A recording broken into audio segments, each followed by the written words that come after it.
nataka tena zaidi,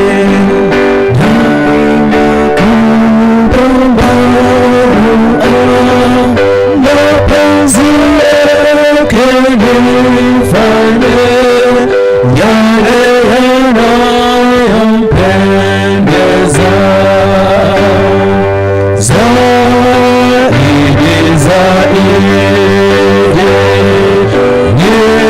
nimfahamu Yesu, nijue upendo wake, wokovu wake kamili.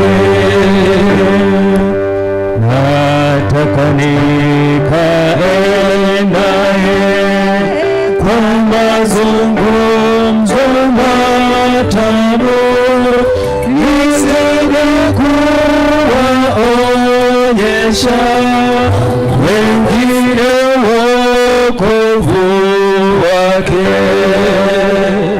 zaidi.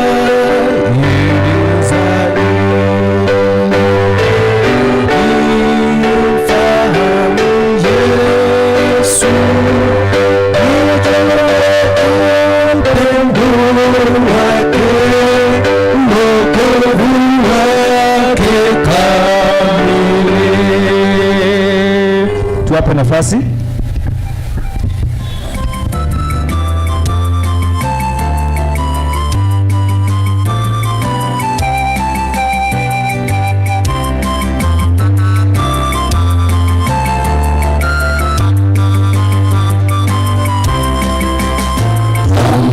Wese pamoja na usiku mwenye matombozi na bana sherekina mwana baranga wose magokimwe na uteso omochuri Yerusalemu.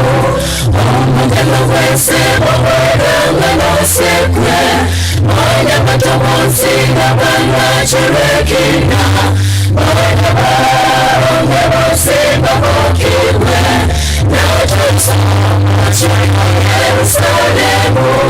Nacho chenge tutitayoroke, nacho hoke tabaira makwere, nacho bore mamitoba kutekare, ambarika asina tutengiwe.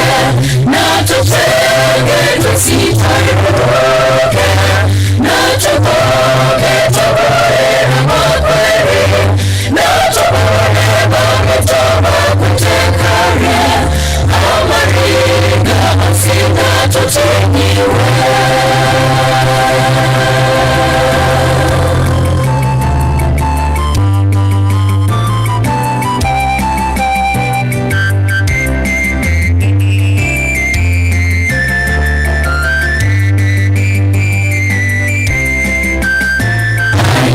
Minto aerera bomboiga Elisirikia marera mose kwa kere Amabagabe na mose basiriwe Eto tusuma changa Yerusalemu. Aya oyo minto aerera bomboiga Elisirikia marera mose kwa kere Amabagabe na mose basiriwe Eto tusuma changa Yerusalemu.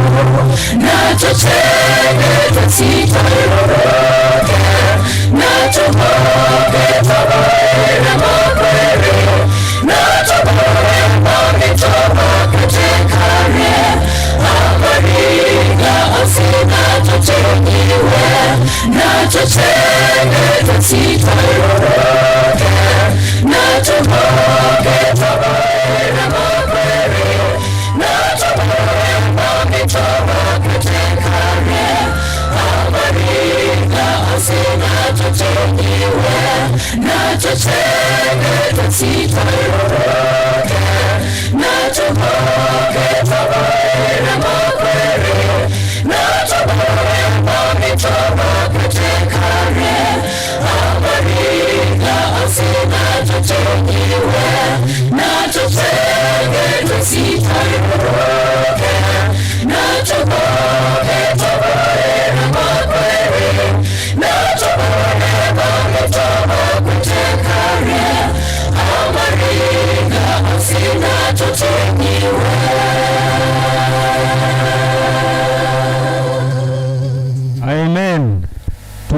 kwa ajili ya kukomea hapo katika kipindi cha nyimbo. Let's pray. Baba, tena asante kwa sababu umekuwa nasi katika kipindi hiki cha nyimbo, na tulicho nacho hapa mbele ni kipindi ambacho kinaenda kutujia. Tunakuomba uweze kuwa nasi katika kipindi hiki tena. Tumeomba tukiamini katika jina la Yesu ambaye ni mkombozi wetu. Amen.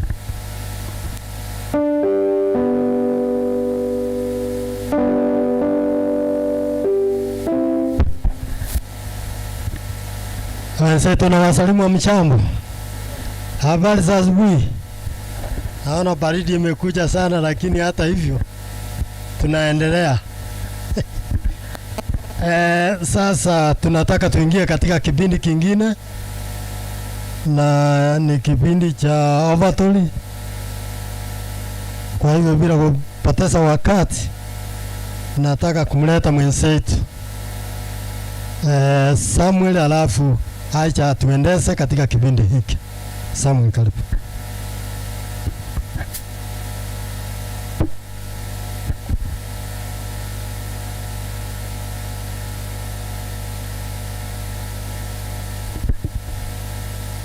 Wasafiri wa mbinguni wa mjambo. Mjambo tena. Kipindi ambacho tuko nacho mbele yetu ni kipindi cha Offertory. Yaani kumtolea Mungu. Maana amekubariki kwa njia nyingi, nawe unabudi kusema asante kwake. Yaani kabla tuanze kipindi hiko, nikipenda msomee kitabu cha Luka Mtakatifu. Luka Mtakatifu 12 fungu lake la 32. Luka 12 mstari wa 32 hadi 34. Luka 12 mstari wa 32 hadi 34. Nasemaje?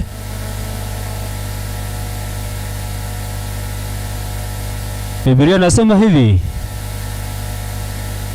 msiogope enyi kundi ndogo, kwa kuwa Baba yenu amewapa ule ufalme.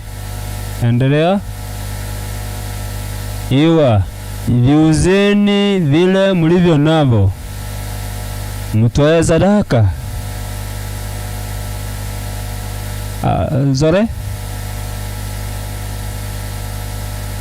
Jifanyeni mifuko isiyochakaa, akiba isiyopungua katika mbingu,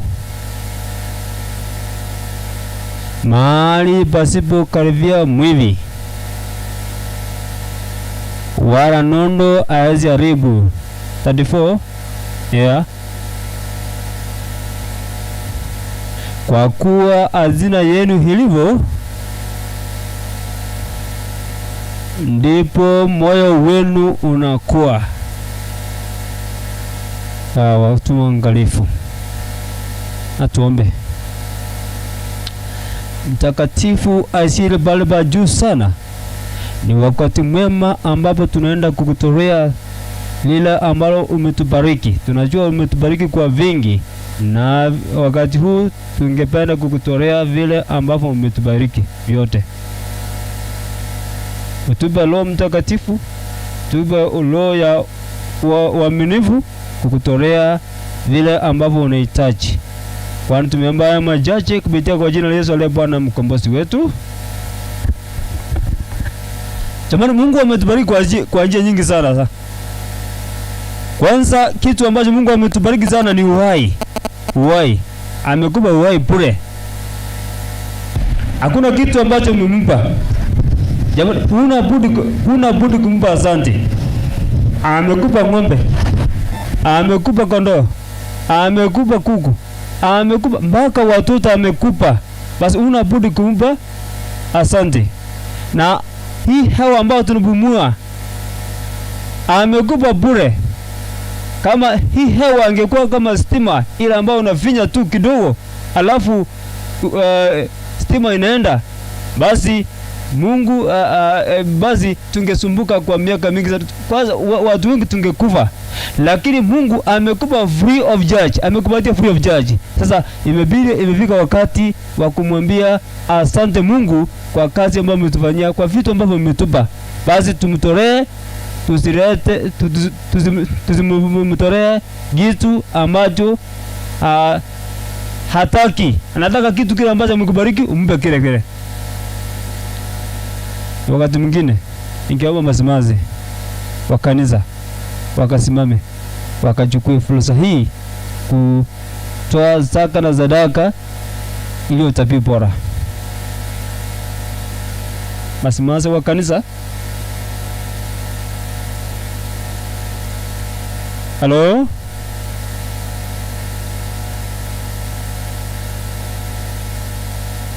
Na watafute vitu vile ambavyo wanatumia kukusanyia.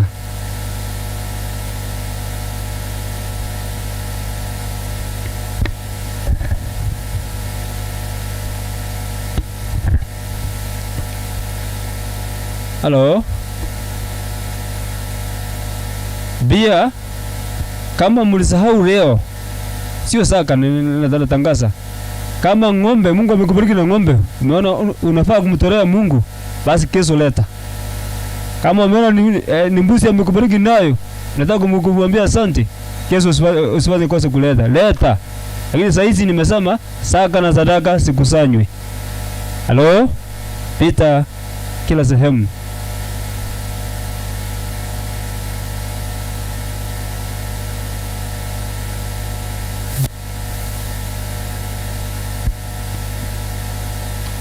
Na hata hapa mbele usikose kupita, kwa sababu hata mimi Mungu amenibariki. Na hao ambao kwa mbele wamebarikiwa wote. Basi mibaraka ya Mungu inapokuja kwa kwenu isikose nasi kutupitia. Basi utapita mpaka hapa mbele.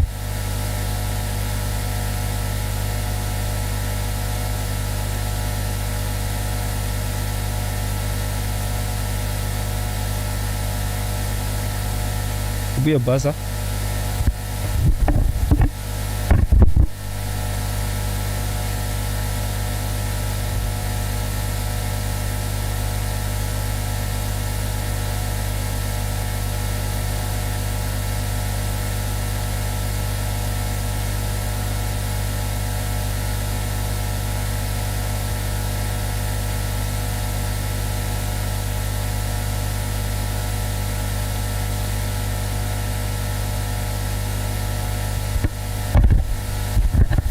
Tunapoendelea kutoa, tuendelee kuimba nambari 9.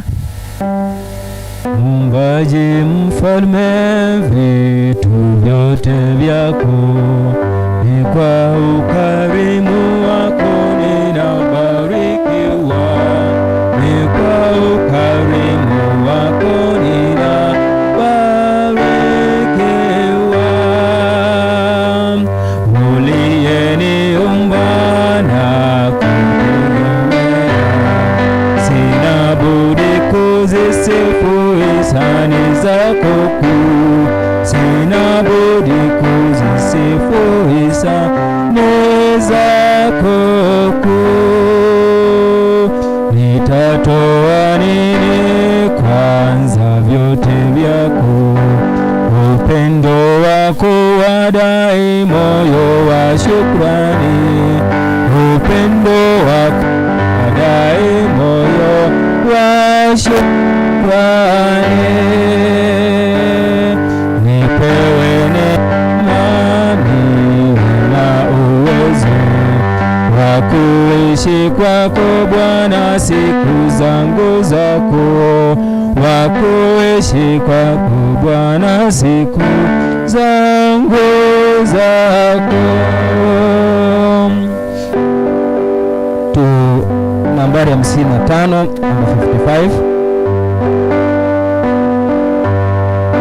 number 55. Twapanda mapema na mchana kutwa, twapanda mapema na mchana kutwa, mbegu za fadhili hata jioni. Twangojea sasa sasa siku za kuvuna, tutashangilia wenye mavuno, wenye mavuno, wenye mavuno, tutashangilia wenye mavuno, wenye mavuno, wenye mavuno, tutashangilia wenye mavuno. Twapanda mwangani na kwenye kivuli, tuzishinde na baridi na pepo. Punde itakwisha kazi yetu hapa, tutashangilia wenye mavuno, wenye mavuno, wenye mavuno, tutashangilia wenye mavuno, wenye mavuno, wenye mavuno, tutashangilia wenye mavuno.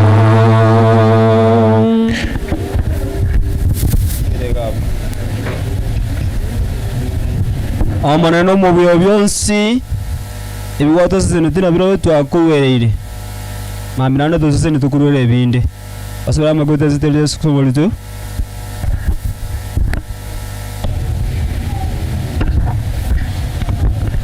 Nafikiri tumefika mwisho wa kipindi hiki, na nataka kuarifu kwamba wale ambao tulikuwa na pledges, tulitoa pledges zetu, tutaweza kuweka kwa bahasa, alafu tusipeleke kule kwa tresara ama tupate ridi umwenga tumpate kama tresara yuko karibu. Na tena kitu kingine, wale ambao tunachihisi tunatoa chakula vyakula, tutaweza kupeleka kwa kikombe huko. Kuna mtu huko ataweza kuandika hapo dukani hapo, ataweza akawaandikia. Asante.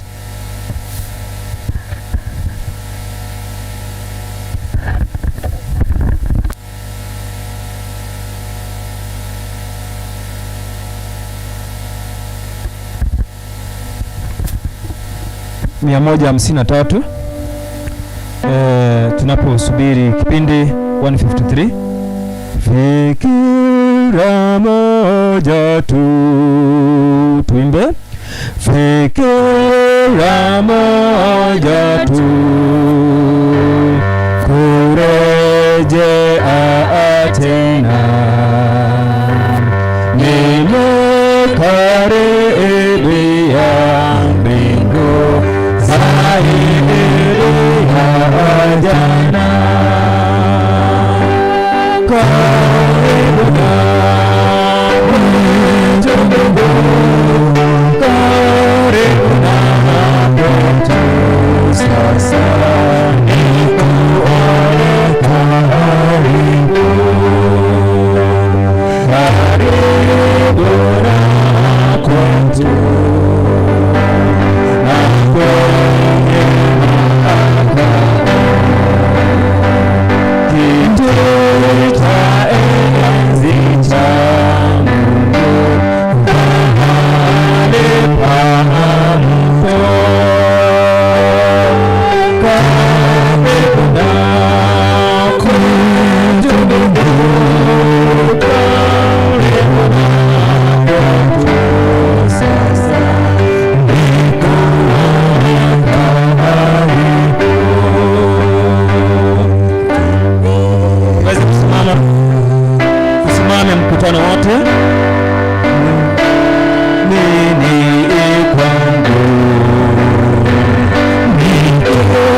vizuri tuweze kuomba na tupate kuomba. Our kind and everlasting Master in heaven, we thank you for this singing session. Bless us through the rest of the sessions. May your Holy Spirit descend amongst us and touch us. In Jesus' name I pray and believe. Amen.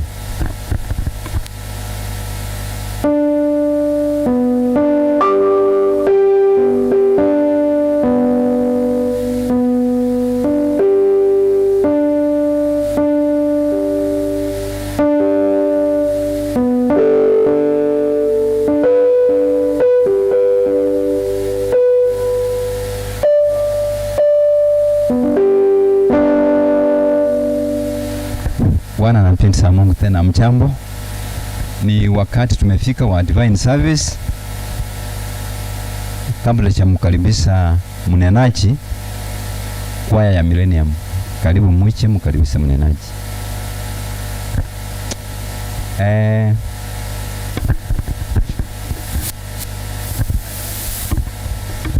Kwaya kwa ile mchiandaa, endelea kucha, tutasoma fungu. Sasa ile mmefika hapa, tutasoma fungu halafu muimbe. Nyinyi endelea kucha.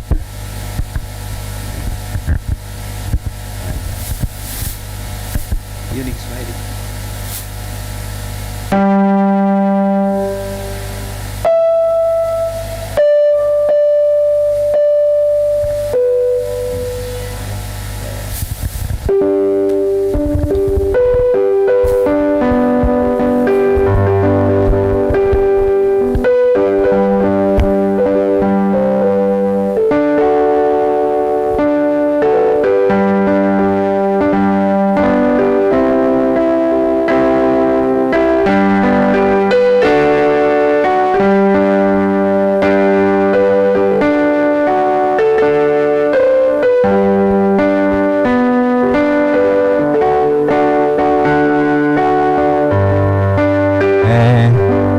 Tulisema kabla kwaya kuimba tutasoma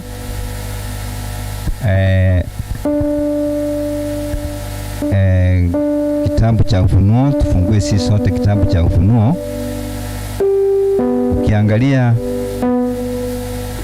Ukiangalia hizi program tumewapatia, kuna theme ya makambi, na imetoka kitabu hiyo ya Ufunuo 14, ujumbe wa malaika. Nitaanza kusoma kuanzia fungu la 6 mpaka fungu la 8. Kama umepata tutasoma pamoja. Mimi nitasoma kutoka King James NIV, na wewe utasoma nakala yako. Utasoma kwa lugha ya Kisungu. Nasema hivi: Then I saw another angel flying in mid-air, and he had the eternal gospel to proclaim to those who live on the earth, to every nation, tribe, language, and the people. La saba, he said in a loud voice, Fear God and give him glory, because the hour of his judgment has come. Worship him who made the heavens, the earth, the sea, and the springs of water. Fungu la 8. A second angel followed and said, Fallen is Babylon, the great, which made all the nations drink the maddening wine of her adulteries. Na Mungu aibariki neno.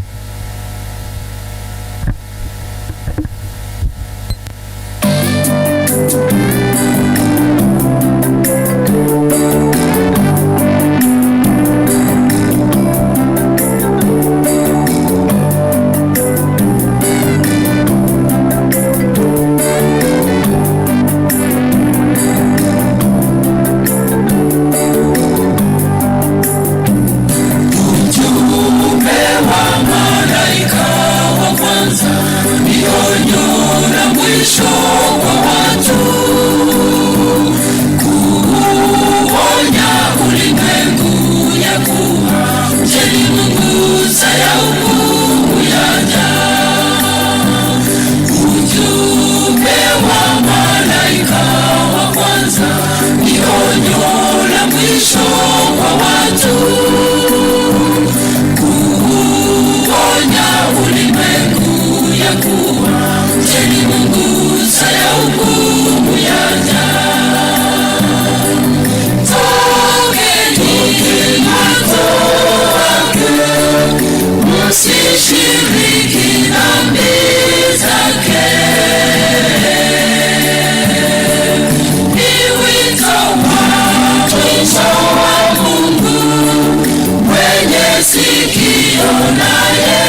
sikio naye asikie.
Sikio naye asikie.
sikio naye asikie.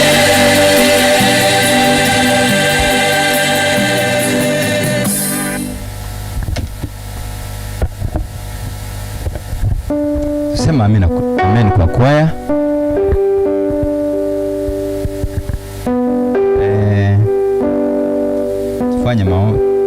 Tufanya maombi na tuombe. Baba, katika jina la Yesu tunakushukuru kwa wema wako. Asante kwa asubuhi njema.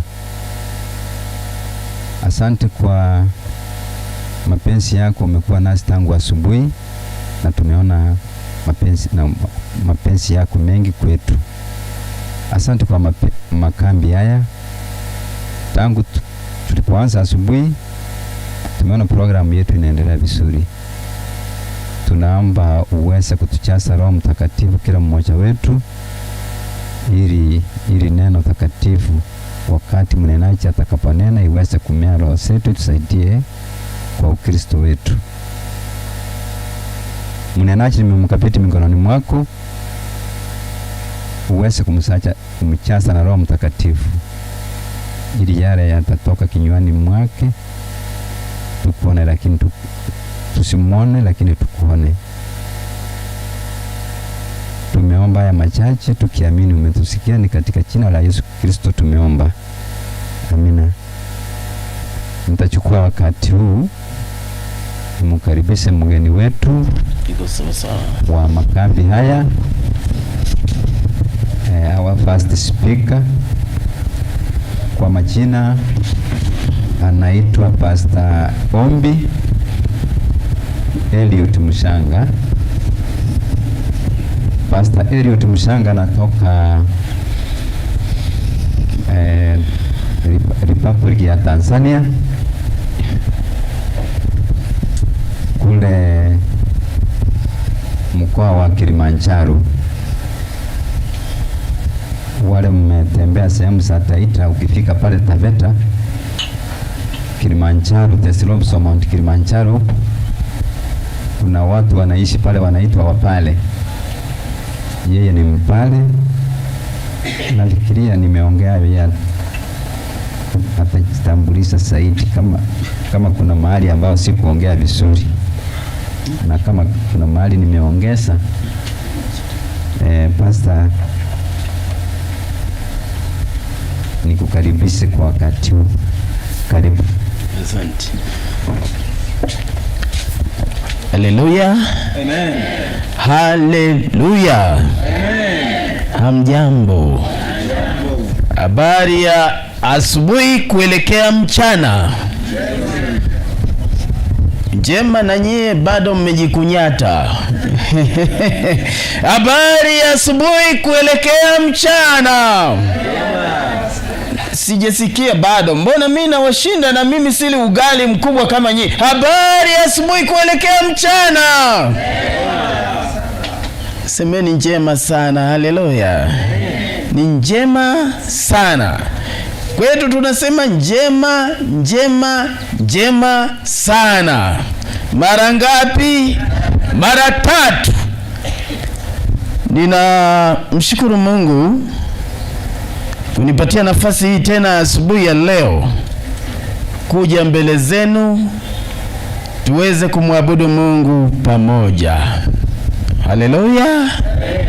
Wangapi ambao wana furaha leo pamoja na baridi yote hii? Haleluya. Naona mnapendeza kweli kweli. Haleluya. Jina la Bwana na litukuzwe sana. Basi atuombe. Baba mwema, saa imefika tena ya kuja mbele zako kuumega mkate wa uzima. Nena na wana wako na binti zako katika kipindi hiki. Watie nguvu. Ukianza na mimi nitie nguvu. Ninene ujumbe ambao utaleta matumaini kwa ulimwengu uliokata tamaa, kwa ulimwengu ambao umechoka sana. lakini kwa sababu Yesu upo, tuna imani sisi sote tunakwenda kupona kupitia ujumbe wa leo. Asante, maana ni ombi letu katika jina lake Yesu tumeomba, amina. Tumejifunza kwamba kauli mbiu ya makambi yetu inasema I will go, na nyie mnasema reach. Mtafanya hivyo au mmekwisha fanya? Tunakwenda kukutana na ulimwengu uliochoka, ambao umelewa kwa dhambi, ambao hauchagui jema na baya. Uchaguzi wao ni mbaya sana siku hizi. Sasa basi, ikiwa ni hivyo, tutajifunza neno la Mungu kuhusiana na jinsi ya kwenda. Na kwa nini tunaenda? Ni kwa sababu ya anguko la dhambi kwa ulimwengu huu. Mungu aliumba ulimwengu safi, akaumba kila kitu safi, na akaweka Adamu na Eva katika bustani ya Edeni iliyotengenezwa vizuri, very smart, ilikuwa safi ya kupendeza, ambayo kila mmoja angetamani kuishi pale milele. Mungu akafanya agano na Adamu, lakini Adamu na Eva wakashindwa kufanya nini? Kutunza agano, wakalivunja agano lile. Na baada ya agano dhambi ikaingia. Baada ya kulivunja agano dhambi ikaingia. Na kwa sababu hiyo, si wewe na mimi leo tunakufa, wewe na mimi leo tunaugua, wewe na mimi leo tuna misongo mingi tu katika vichwa vyetu, maana dhambi imeingia. Na dhambi ni mbaya, na mshahara wa dhambi tunajua wote ni mauti. Hata jana tulizika pasta mmoja pale. Mshahara wa dhambi ni mauti. Hakuna mshahara mwingine ila ni mauti. Na mbaya zaidi, mauti ya milele. Maana dhambi kama haikutubiwa ikasamehewa, hiyo inakwenda kutupelekea kwenye mauti ya milele. Ndivyo ilivyokuwa kwa ndugu zetu, kaka yetu mkubwa na dada yetu Adamu na Eva. Lakini Mungu akasema, ngoja nione tena. Akaitisha kikao cha kamati, ikakaa. Je, tutafanya namna gani tuwakomboe tena hawa wanadamu? Maana peke yao hawawezi. Unajua, kikao kilipokaa, Mungu alipoitisha kamati kuu ya mbinguni, akasema, wanadamu wameanguka na tazama wanakufa, tufanye nini basi? Wakakubaliana, akasema, tumtume nani aende kuokoa ulimwengu? Maana giza lilitanda, giza nene, wokovu hakuna matumaini, maana dhambi imeingia. Na hata leo dhambi ni mbaya, wapendwa. Hakuna mbaya kama dhambi. Basi ndipo mwana wa Mungu akasema, nitakwenda. Haleluya! Mwana wa Mungu mwororo, mwanana, asiyekuwa na dhambi. Tunaona sasa mpango wa wokovu unaanza pale, na Yesu Kristo anaingia kwa tumbo la mwanamke, anazaliwa kama sisi tulivyozaliwa, anashuka chini kabisa na anazaliwa ili atukomboe wanadamu wenye dhambi. Tunaona baada ya hapo Yesu anari imeanza ya kumwokoa mwanadamu Hii ndio tunaita leo ujumbe wa malaika watatu. Ujumbe huu unapatikana peke yake kwa kanisa la Waadventista wa Sabato. Hakuna wengine mwenye injili hii, injili ya milele. Haleluya! Hii ni ukombozi wetu, na hii inahubiriwa kila kona ya ulimwengu, ujumbe wa malaika watatu. Lakini tunaita nini? Wokovu kwa njia ya neema. Na mke wangu anaitwa Neema. Haleluya! Sijawaambia anaitwa Grace. Mke wangu anaitwa nani? Grace. Sasa Grace huyu, neema hii ikaletwa ili wewe na mimi tutoke katika shimo refu. Maana hati ya mashtaka iliandikwa ya kwamba pasta lazima ufe. Maagano yetu na Mungu yalisema siku utakapokula hakika utakufa, na ni kifo cha milele. Hapakuwa na mbadala. Ndio maana Yesu akasema kufa kwa ajili ya wadhambi. Katika Mwanzo 3 fungu la 15, tasoma Mwanzo 3 fungu lile la 15, tuone jinsi mambo yako baada ya dhambi. Mwanzo 3:15. Biblia inasema, ndio, nami nitaweka uadui kati yako na huyo mwanamke, ndio, na kati ya uzao wako na uzao wake, ndio, huo utakuponda kichwa na wewe utamponda kisigino. Asante sana. Uadui na laana ikatoka kwa kinywa cha Mungu mwenyewe. Akasema uadui tayari, na tunaona Mungu anawafukuza wapendwa wetu katika bustani ya Edeni. Anawaambia haya, toka, na anaweka malaika na panga za moto kulinda bustani ile, wasije wakarudi tena wakala lile tunda tena wakawa hai milele. Ndivyo ilivyokuwa. Lakini mwisho wa siku tunaona Mungu anawatoa pale, na hapo injili ikaanza. Injili hii inayoitwa everlasting gospel, everlasting gospel, injili ya milele ikaanzia pale. Adamu akafukuzwa, mzee Ibrahimu aliyeitwa baba wa imani akaanza, Musa akaja, injili ikapigwa. Lakini ni injili ya neema, maana ni kwa neema tu wokovu unapatikana sasa. Ni kwa neema, hatuwezi. Ni kwa neema ya Mungu ametoa habari hii ya injili.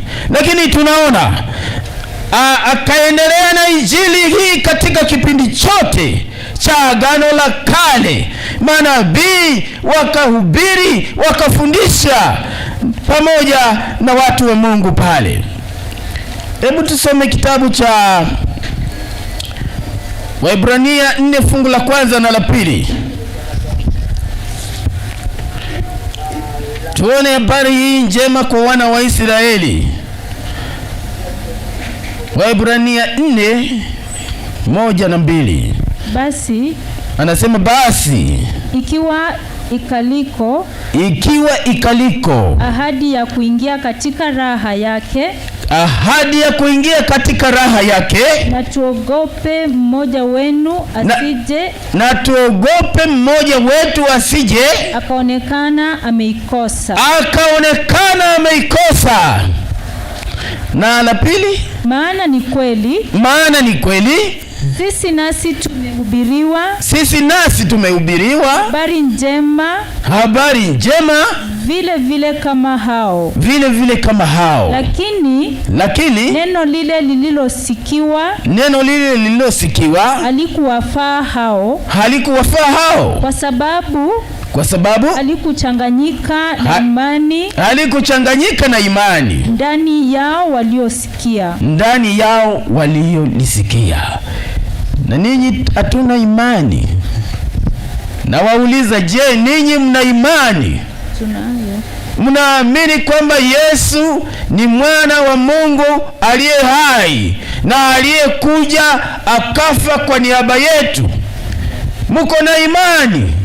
Kama mko na imani semeni ndio. Ndio. Mko na imani? Ndio. Basi damu ya Yesu haiwezi kupotea bure.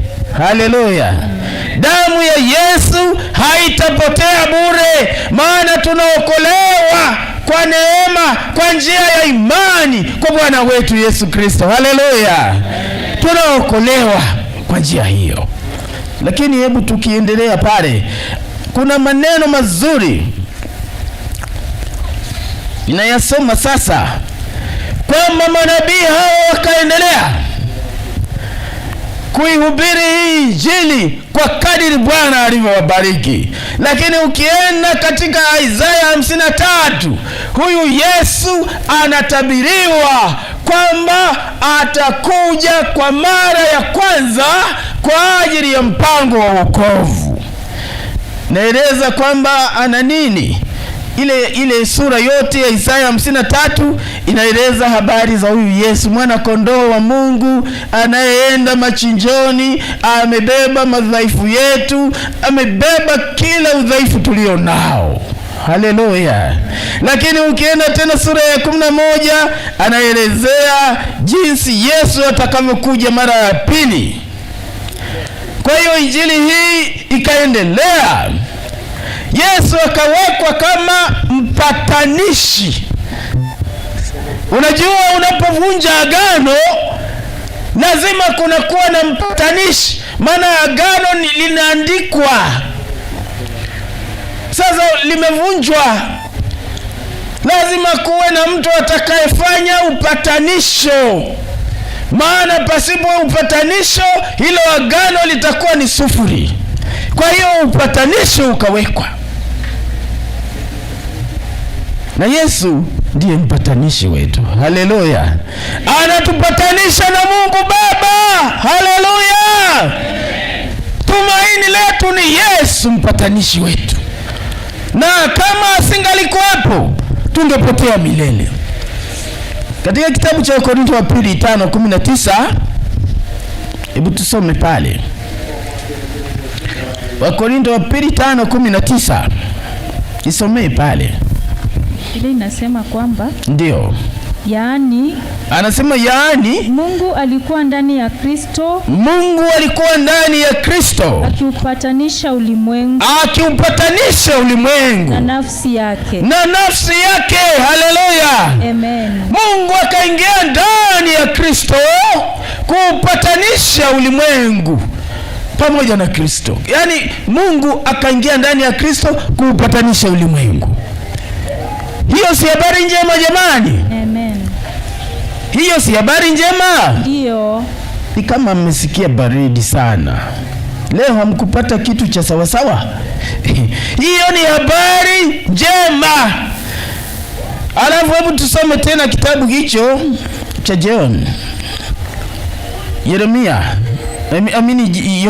Yohana 14 fungu la 9.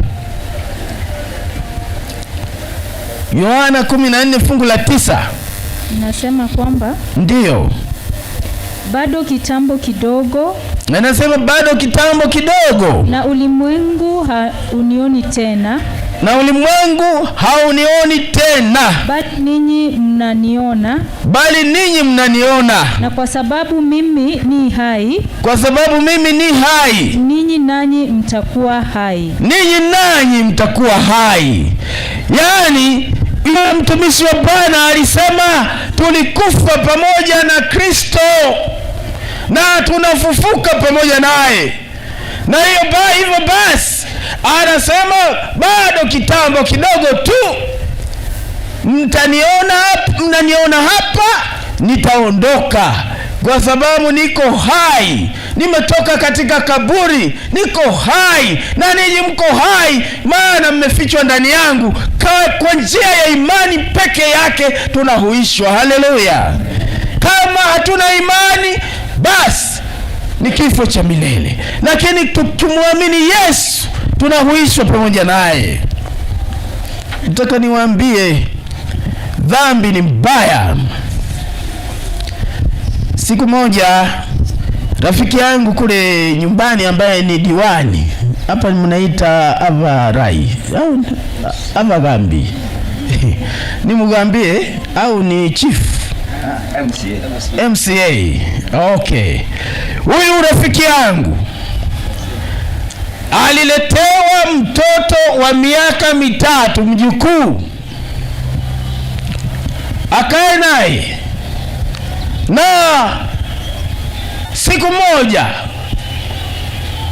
kwa sababu ni mtoto wa mtoto wake wa kwanza wa kike, alikuwa anafanyiwa harusi mdogo wake, yule dada yule, mtoto wa kwanza. Sasa mtoto wa pili anafanyiwa harusi. Wakachukua sufuria lile kubwa kutengeneza mandazi, si mnayapenda Kisie? Matope hayo tunayaita matope, mandazi. Wakajaza mafuta, yakachemka kabisa, kwa sababu mandazi yanachomwa kwa mafuta. Sasa bahati mbaya, mtoto yule, kile kichanga ambacho ni cha pekee kwa mama yake, kikakimbia huko, kimeshasiba, kinacheza, kikatumbukia ndani ya sufuria na mafuta. Kilikuwa kisa cha kusikitisha sana. Mama yule bibi akalia sana, maana mtoto ametumbukia ndani ya mafuta, amalo lile sufuria ni kubwa na mafuta yanachemka. Kakaanguka bahati mbaya. Katoto kazuri, yani kama malaika kasikojua dhambi, kakatumbukia ndani ya pipa linachemka mafuta. Wakakimbia wakakatoa, lakini pia wao wameungua, maana walitia mikono haraka na kukatoa nje. Unajua, tuliondoka usiku ule ule. Yule diwani, yule MCA akaniambia, bwana, nisaidie mtoto, maana tunaishi ni jirani na tulikuwa hapo. Tukachukua gari yangu haraka, tukawahi hospitali ya wilaya. Tulipofika wakasema no, wakawa wamemwekea sasa oksijeni, maana kamezimia. Tukaenda hospitali ya rufaa haraka kweli, na tulipofika kakawa kanahudumiwa, wakakapeleka ICU mara moja, kakawekewa oksijeni, wakawa sasa wanafanya tiba, lakini haikuwa riziki. Mtoto yule alikufa. Yule rafiki yangu alikuwa hamjui Mungu, akasema kuanzia leo mimi na Mungu tu, nataka nikakaone hata katoto huko mbinguni.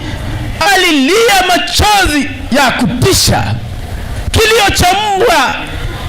Alilia sana, maana mama yake hayuko, baba yake hayuko, ni katoto kao ka kwanza kamekuja kukana na magokoro na sokoro. Sokoro. Sasa bahati mbaya ndio hiyo, kale katoto siku ya mazishi yake hakuna mtu aliweza kukatazama, maana kalikuwa kana ng'aa usiokuwa kawaida. Utaambiwa ya kwamba kaliingia ndani ya mafuta, kana ng'aa, alafu utaambiwa, utaona hata kama kameungua, lakini kasichana kazuri, so beautiful, kalikuwa very beautiful. Lakini dhambi Dhambi ni mbaya. Nataka niwaambie, ndio maana leo tunahubiri habari hii kwamba dhambi ni mbaya. Hakuna kitu kibaya kama dhambi. Na mpaka Baba anasema mimi nitakufa na Yesu. Na ameamua. Alikuwa anakunywa pombe, alikuwa mwasherati, alikuwa na starehe, lakini alipoona kale katoto na alivyokuwa anakapenda na bibi yake, akasema basi mimi nitamng'ang'ania Yesu mpaka nikakaone kajukuu kangu mbinguni. Haleluya. Basi nicho nataka niwaambie kwamba mpango wa wokovu umewekwa tayari, lakini dhambi ni mbaya. Wapendwa, dhambi ni mbaya. Tuichukie dhambi na tuikatae dhambi kwa herufi kubwa, maana dhambi itatupeleka jehanamu. Dhambi itatuletea kifo cha milele. Tukatae dhambi. Haleluya jamani. Unajua, nataka niwape kisa kingine kidogo tena, then tutamalizia mahubiri yetu kwa siku ya leo kwa maneno machache. Katika misitu ya Amazon Forest, wote mnafahamu iko Amerika ya Kusini zaidi, kule Brazili. Na katika misitu ile kulikuwa na vita. Watu walikuwa wanapigana kwa misitu hii ya Amazon, maana kule ndani kuna wale watu wa ajabu, kama mnawafahamu, wako kama wale Wahindi wekundu, wale wanaishi ndani ya misitu ile. Na msitu ule ni mkubwa sana. Hata tuliona kama mtu yule nani mjusi alikuwa anatembea juu ya maji, eti anaitwa Yesu, mjusi Yesu. Unajua kuna vituko huko duniani. Huyo mjusi alikuwa haelei. Kwenye mto wa Amazon alikuwa anatembea, wakamuita mjusi Yesu. Maana Yesu ndiye alikuwa anatembea juu ya maji bila kuzama. Kwa hiyo katika msitu wa Amazon kulikuwa na vita. Makabila yalikuwa yanapigana. Na usiku mmoja mizinga ilirindima katikati ya msitu. Kama mnavyosikia Urusi wanapopigana na Ukraine, ndivyo ilivyokuwa vita kwa misitu ile. Na usiku ule vita ilirindima sana. Na familia moja walikuwa karibu kabisa na pambano lilikokuwa linawaka. Wakasema sasa usiku huu tukivamiwa tutaisha wote. Tutaisha wote usiku huu. Wakaamua kuondoka usiku huo. Lakini kijana mdogo John akasema, sasa tutaondokaje na mbwa wangu yuko hapa? Wakasema tutaangamiza vitu vyote. Tutachoma vitu vyote, mang'ombe tutachoma, kuku tutachoma, mbwa tutachoma, na kila kitu tuondoke ili wasije wakatukuta usiku huu. Unajua walipoondoka wakaanza kupanda milima, lakini kabla hawajaondoka John alisema, baba, mbwa wangu hatakufa leo. Akasema vingine vyote tuue, lakini jinsi ninavyopenda mbwa wangu esese, hapana kuua esese wangu. Leo ni tumuache. Akasema afadhali muniue mimi kuliko huyu mbwa. Unajua wakaondoka usiku na hawakumuangamiza yule mbwa. Wakaanza kupanda kwenye milima, wakaelekea kwenye mapango. Wakapanda.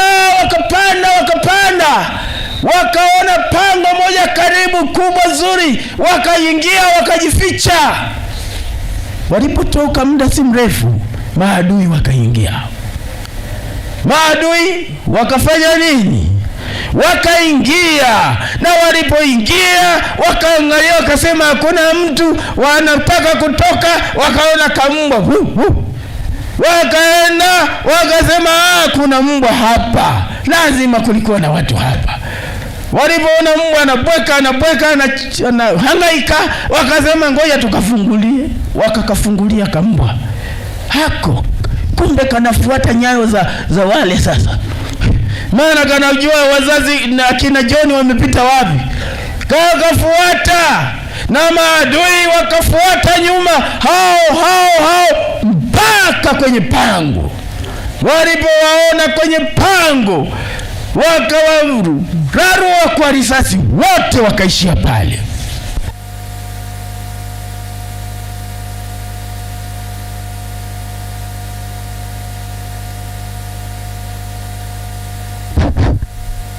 Ni mbwa gani uliye naye katika maisha yako ambaye atasababisha akumalize? Maana hiyo dhambi imelinganishwa na mbwa. Hiyo dhambi ione kama mbwa. Kama unaiba zaka kama mbwa. Kama unaendelea na zinaa ione kama mbwa.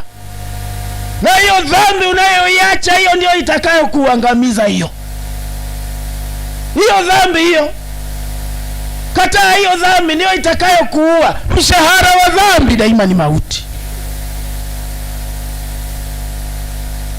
Kama umekuwa msengenyaji, maana wasengenyaji wako, umekuwa mchawi kwa muda mrefu, unaloga hata nasikia kuna watu wanaroga kwa macho. Naangalia mtoto wa mtu kwa macho yake ya kishetani, na mtu wa Mungu anafanya nini? Mtoto wa Mungu anaathiriwa na macho ya mtu mchawi. Hapa Kisii wako watu hata siku hii wako wanaangalia tu macho hii, mwisho mtoto naye anaumwa. Hiyo ni tabia mbaya. Hiyo dhambi itakumaliza. Machangudo wako, watu ambao wanatembeza mili yao. Kule Bongo tunawaita madada poa. Wanajiita madada poa, eti ndio wanapozesha waume za watu. Pumbavu kabisa. Unapozesha mume wa mtu. Madada poa, unapoesha na uchafu wako. Sasa kule tu madada poa wanatembea wakiwa uchi tu, unayaona inapita na makalio. Unasema madada poa hao wako. Hata hapa Kisii naona makitu mingine hivi wako. Hata Nairobi nimefika naona yananiza, nikashindwa kwa jina la Yesu. Unakuja kwangu, pelekeni huko. Shetani atafute shetani mwenzake, asitafute mtu wa Mungu. Haleluya. Nataka niwaambie, ile dhambi ile isipokoma, ile itakuua. Dhambi inaua. Na ndio maana tumeletewa ujumbe wa malaika watatu. Wanaruka. Na huko kwa kanisa hili peke yake wanaruka, lakini kumbe ni nyie malaika. Haleluya.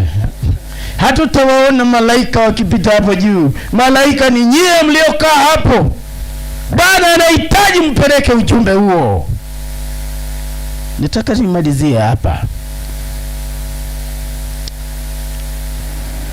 Anasema damu ya thamani ya Yesu Kristo ilituondolea mashtaka. Unaposoma Matendo 20:28, hiyo injili ya milele hiyo ambayo tunaihubiri leo, kupitia damu ya Yesu Kristo tumeondolewa mashtaka. Haleluya.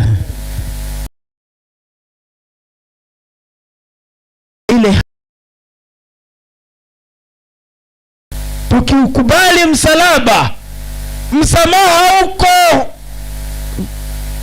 Tukimkubali Yesu kwa imani tunaokolewa. Haleluya. Sasa Matendo 20:28, hebu tusome. Kwamba wanasema kwamba jitunzeni nafsi zenu na lile kundi lote nalo ambalo Roho Mtakatifu amewaweka ninyi kuwa waangalizi. Ambalo Roho Mtakatifu amewaweka ninyi kuwa waangalizi ndani yake, mpate kulilisha kanisa lake Mungu, alilolinunua kwa damu yake mwenyewe. Najua mimi ya kuwa, anasema najua mimi ya kuwa, baada ya kuondoka kwangu mbwa mwitu wakali wataingia kwenu wasilihurumie kundi. Tena katika ninyi wenyewe watainuka manyang'au wakisema mapotovu, wawavute hao wanafunzi wawaandamie wao. Kwa hiyo kesheni mkikumbuka ya kwamba miaka mitatu na nusu hiyo usiku na mchana sikuacha kumwonya kila mtu kwa machozi. Asante sana. Bwana Yesu analia kwa ajili yetu. Yesu bado analia. Mwana wa Mungu bado analia kwa ajili yetu.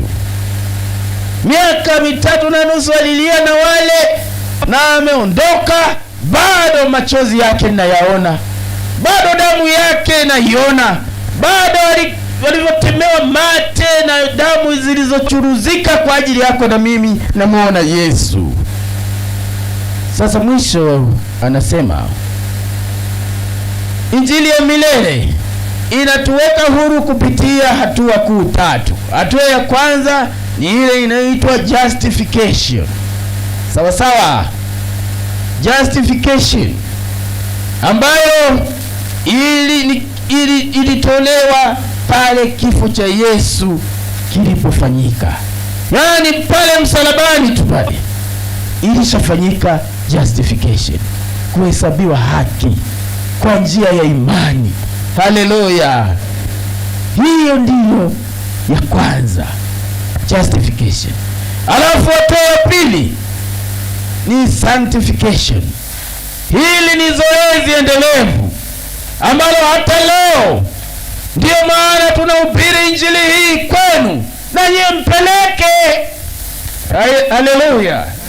Iokoe nyie, iokoe pasta kwanza, alafu tuwapelekee majirani zetu kamkate keki hii. Haleluya. Hii ni keki hii, tuwapelekee majirani hii keki. Tusije tukawa wachoyo tukala na sisi tukazikosa mbingu.